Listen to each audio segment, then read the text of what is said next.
Hi, everyone. Welcome to another episode of the Voices for Voices TV show and podcast.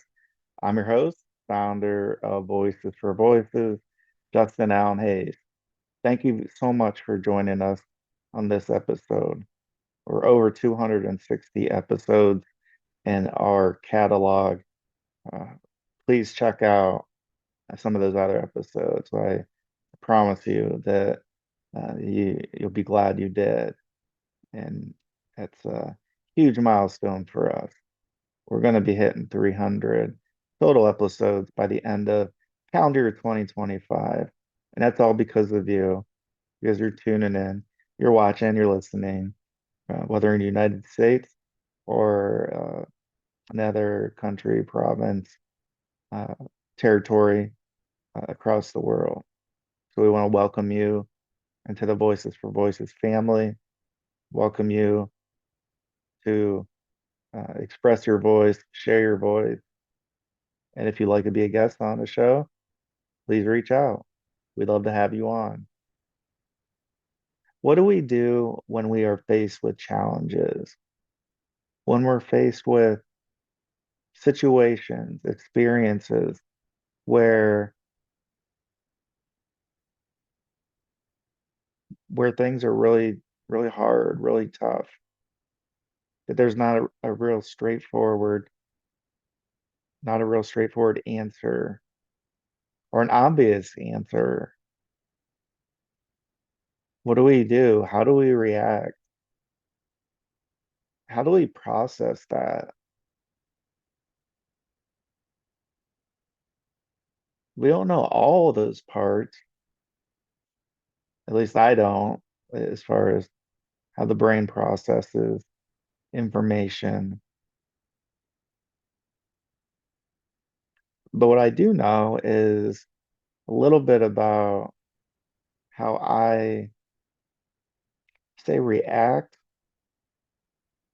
under some pressure, under some circumstances maybe wasn't expecting, the organization wasn't expecting.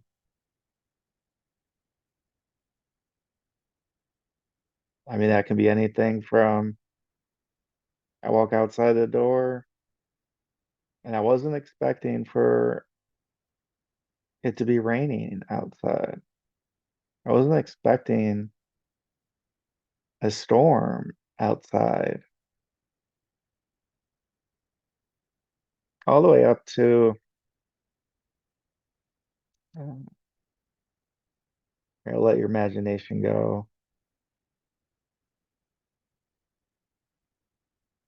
So in the walking outside and it's raining example, hypothetical,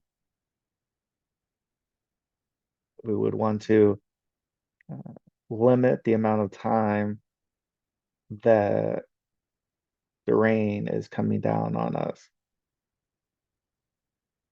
So we may go back inside and pick up an umbrella. That might be our way of defending against the rain. Or maybe we don't have an umbrella near, and so we carefully walk as quickly as we can from inside to outside, whether that's a vehicle that's picking us up, whether that's our own vehicle. And so in theory, we'd like to limit that time.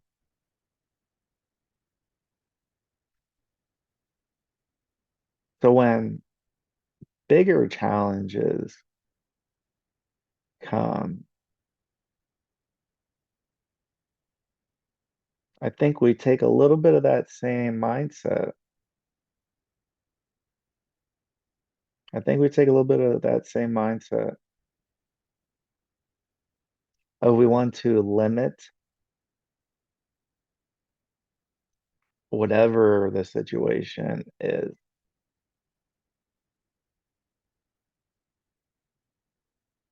want to handle and do things and talk to people who are knowledgeable, have had prior experience. And so we try to limit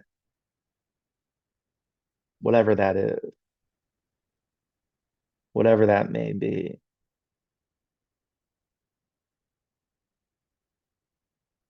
So from a small challenge to a large challenge,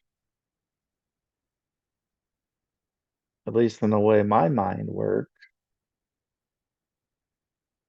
I try to limit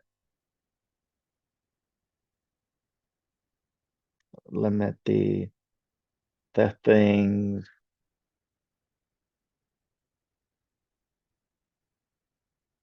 that may negatively impact you or I or a company or an organization. Give you an example. One of the,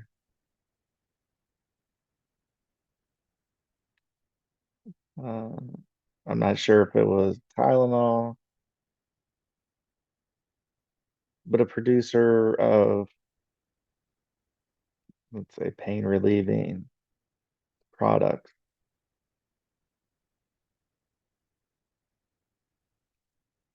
And when some individuals opened those up a period of years ago,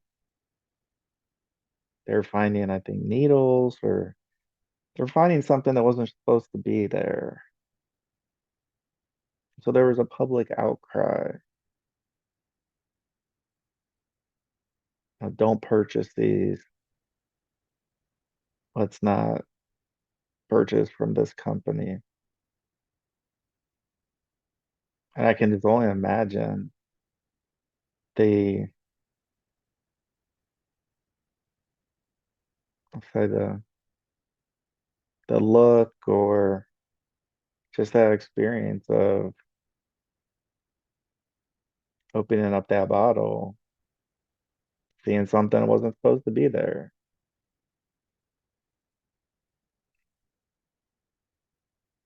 And so the organization that was responsible for these products or this product had a decision to make. Do we just close our eyes and pretend nothing's going on? Or do we do something that may cost quite a bit of quite a bit of money to do, which is to pull every one of those products from all the shelves.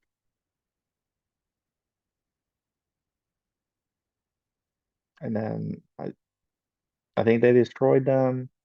I'm not sure what the outcome was, but they weren't sent to where consumers were purchasing. So it could cost a lot of money to find out every single store how many are on a shelf. Now, where we're at in 2025, the year 2025, things are much different. Uh, we have so much information at our fingertips. Uh, that process would have went much smoother, much quicker.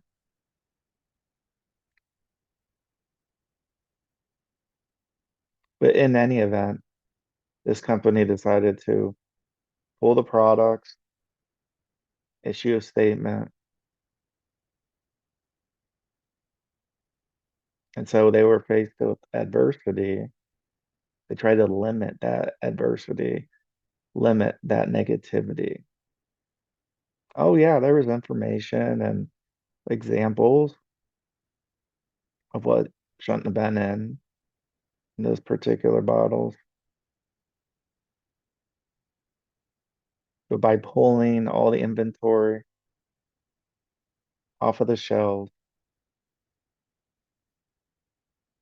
and spending the money that I can only imagine the leaders of the organization, board directors, they probably didn't want to do. Because I believe this organization is a publicly traded company on the Dow or the Nasdaq,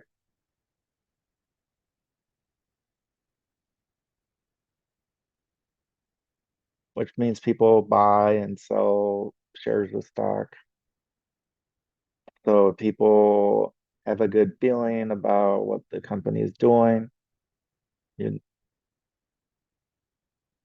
people would be at a better advantage to buy versus a company who sells stock that, they close their eyes, pretend that a problem like this, a situation. Now they can argue and stuff internally about how and why and all those things, why it happened. But first, you got to issue that statement. And second, you need to pull that product off the shelf.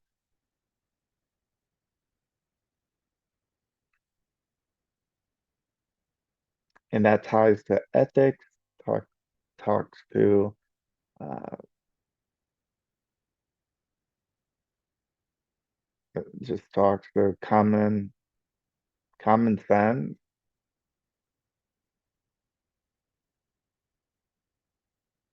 and it talks to limiting the negative press, the negative thoughts, the negative feedback. And don't get me wrong, there was negative feedback. It didn't just end once they pulled the product off the shelf. As an organization, you almost wonder once all that product is pulled off and the extra quality checks of the new products going out, there's that question of like, oh my gosh, are they going to want to purchase our product now? Are they going to trust us? So that's a risk, but the risk was much lower in pulling the product, issuing a statement, and sending product that had a more stringent quality check process before it left the warehouse or the factory and landed on shelves where you and I shop at.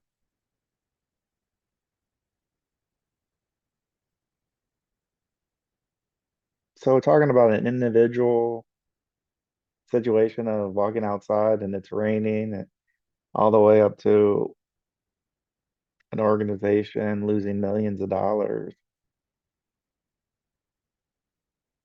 because of what happened. They would have lost many more millions and their stock price would have went down even more. May even bankrupted the company. We don't know.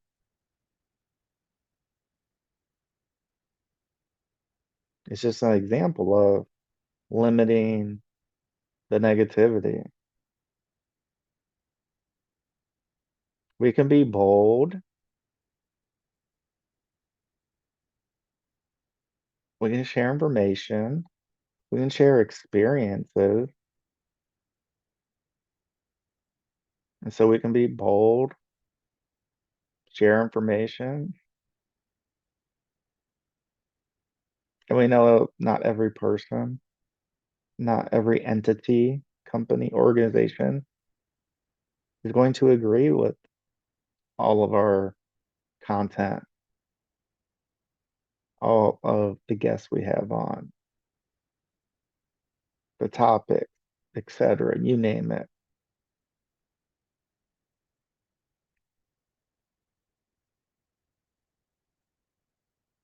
But to sit back and close our eyes and not stand up,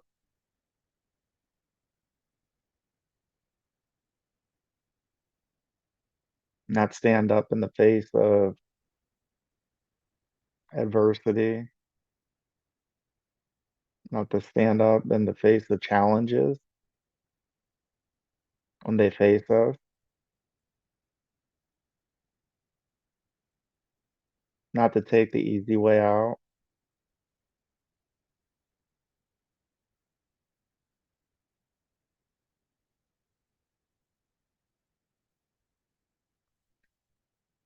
Now we can, right? There's at least two options, two response two response levels, or however you want to classify and talk about it.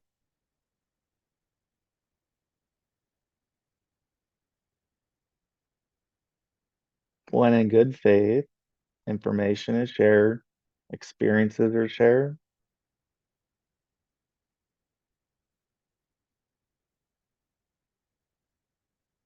We're either an organization that stands up for people and topics, or we're not. And that's really what it comes down to. It's easy to take the easy way out. It's easy to stand down. That's the easy part. In some instances, maybe that does make sense.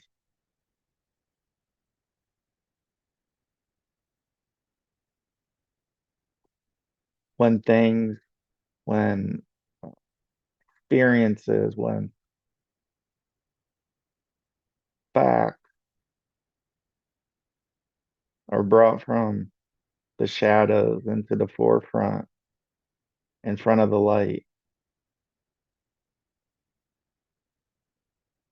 we can either be that organization that ignores that, pretends like it doesn't exist, pretend like, well,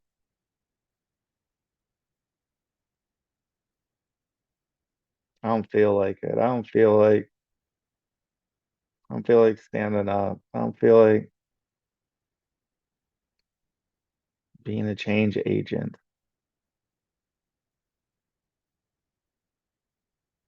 I mean, that's the whole point.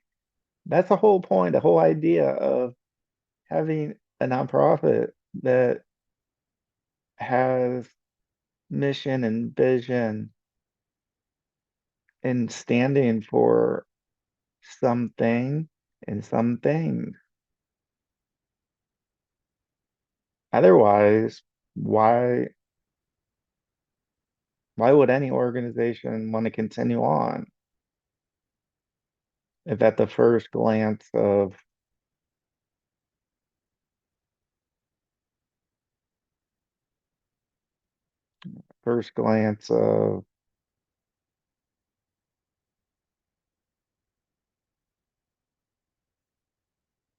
people and instances and experiences that may not resonate, not only may not resonate, but may not agree with. That's okay. On a day-to-day basis, there's so many things that I don't agree with, that I watch, that I listen, communicate. But that's what makes us human beings in the greatest country on the face of the earth, United States of America, and what makes our United States of America Constitution and the First Amendment of free speech.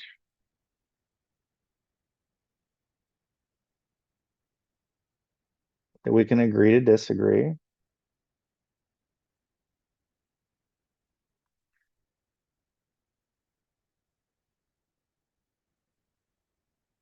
but we're not going to bully anybody into feeling, um, changing thoughts and say, well, you need to come on this side, not that side. Now, if through research and that they decide one side versus another, it doesn't matter because we're not the ones that are strong arming this. We're the ones sharing information. We're following the laws that are out there. We're following the Constitution.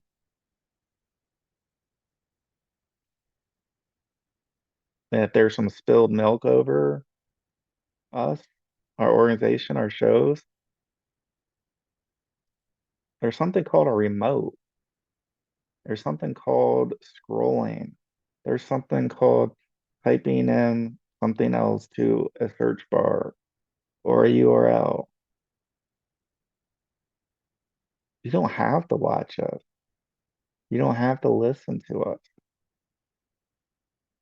And that's your right. You're allowed to do that. You're allowed to make those decisions. And at the same time, we're allowed to have opinions. We're allowed to talk and share under the First Amendment, free speech, especially when there's a public safety concern. Because that's bigger than me. That's bigger than me. It's bigger than Voices for Voices. It's the public. The more information that's available. And so we take that from the First Amendment to public safety. And then lastly, mental illness. It's real, considered classified as disabilities.